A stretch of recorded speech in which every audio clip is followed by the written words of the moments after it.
Hey, it's Fred Oduye and Rick Lawrence here for another Reachable Reconciliation conversation. It's impossible, Fred, to not somehow talk about what happened at the Oscars with Will Smith and Chris Rock. So Will Smith hears Chris Rock tell a joke that makes fun of something very personal and hard for his wife. He laughs at first, and then he sees, oh, that was like a dart to my wife's heart. And then he gets up, goes on stage, and which I thought was a bit. I thought they had planned it in advance, but he actually slaps Chris Rock, sits back down, and tells him to never, utter his wife's name again. And the whole world is talking about this now.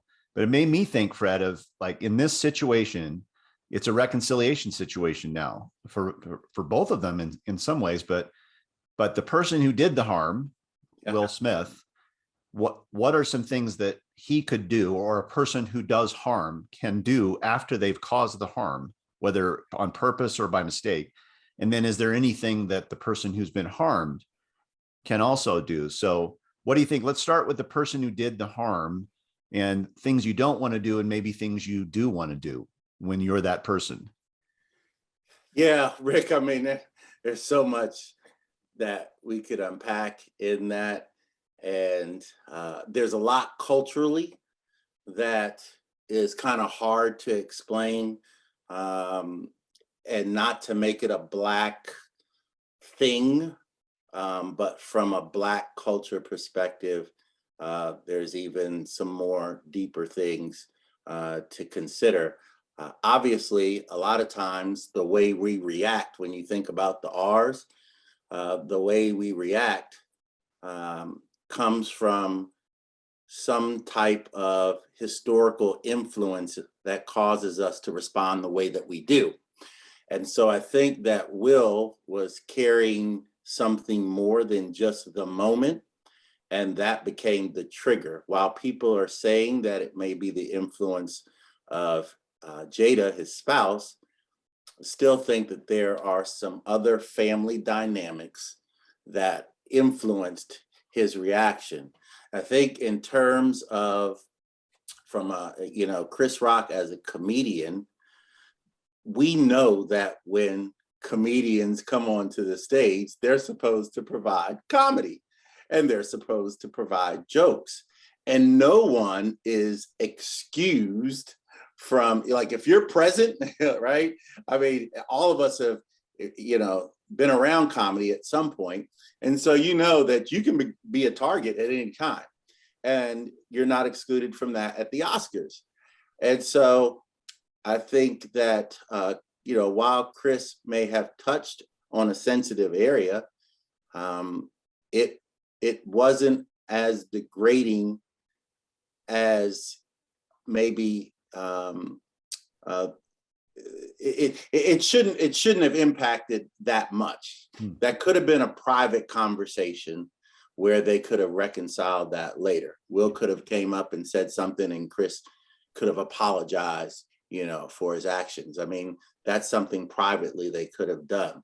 I would say that at this point, Will had a reaction, which is one of the R's, and then he had reflection time after he thought about it, after he observed how the world's responding, after he looked at himself and realized, uh-oh, I made a boo-boo. Now it's time to repair, right? And because that one moment, as you brought up, the whole world, for as much as we know, there's so many people that watch that. So sometimes what we do can affect others around us just by our actions, right? Even those that we're not necessarily directly connected to. And I think that's a big moment that just happened. And we have to take responsibility sometimes and realize that our actions can affect others and influence others, and maybe even become fuel for how we then respond to other people. And so I think that's the space that Will is in. I would say that because it has affected so many people, I don't think writing a response letter, just kind of saying, hey, I'm sorry, is enough. But if we care about humanity and we care about what's the best posture and what's the best character that I want to present for myself, Will should probably do something more visual, which would maybe it's just an interview where, you know, he acknowledges that that wasn't the greatest reaction. And I think there's something that he should say to the Oscars. I think there's something that he should say directly to Chris Rock. And then there's something to the broader audience that says, hey, that was not a good response for me. And this would have been a better response. And this is how I choose to, to recover from that moment. And that way you have addressed those three audiences, and it gives people the opportunity to now ponder on what reconciling really looks like, because that makes it even bigger for him, right? Like, wow, he came back and responded to everybody that watched in their own individual lane. So you're saying there's a big moment here in front of him. There's a big moment that could really have more far-reaching impact than just his own situation. Absolutely. Yeah. Absolutely. And the act that you're talking about of owning the harm that you've caused, whatever it is, you're talking about a public ownership of it, not private ownership of it, right? Right. That's right. And that in itself, not just in this situation, is what's difficult for many of us as individuals, because we don't want to make ourselves that transparent or make ourselves that naked to really show that there's some things inside of us that, you know, we've got to fix as it relates to people and how we deal with people. Yeah, you know, what's fascinating about this too is that again, this is not just about what happened at the Oscars. We also, when we have harmed, what we do after that can really impact the people around us. Like it can give them a model or either to follow or to avoid the way we react to it.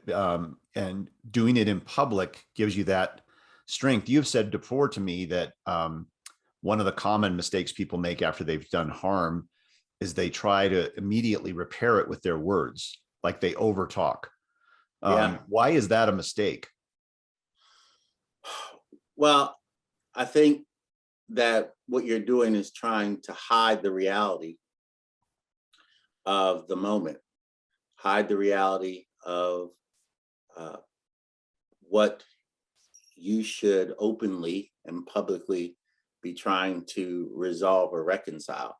And when we get to the point that we can take a personal inventory to see where we might not be doing as well as we could with others, then that's when God can step in and say, okay, that's the spot I was looking for. I think, we all see it so many times in the Bible. Jesus does it really creatively in parables, right? And causes us to really take an inventory of ourselves as he tells a story and hopes that we can see ourselves in the story. Which one are we? And how do we respond in the end? Yeah, what I think what I hear you saying is that in the moment we have this huge temptation to try to fix everything with our words, but what's needed is a pause to reflect and take some inventory. And then when you get to that spot where you see what needs to be seen inside, then's the time to talk. Absolutely. Yeah, it's really Absolutely. good. Last Because thing here.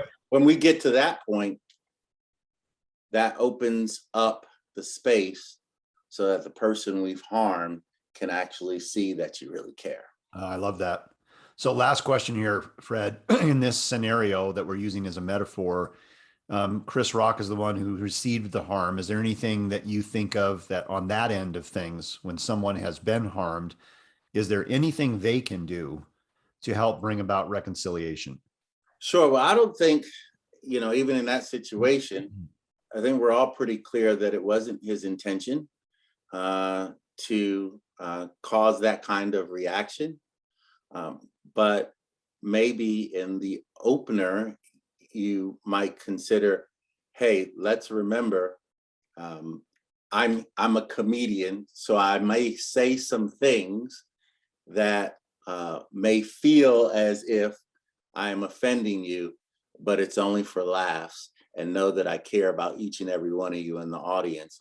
And that kind of sets the tone, because then we have a foundation inside of us to expect that, okay, you're going to throw some darts at me, but it's just jokes. It's good. Well, thanks, Fred. Thanks for all this. If you want to find out more about Reachable Reconciliation and Fred's work with churches and individuals to help bridge the gap and his 5R journey for doing that, there's a bunch of information right below this video that you can check out and get in contact with Fred. We'll see you again next time.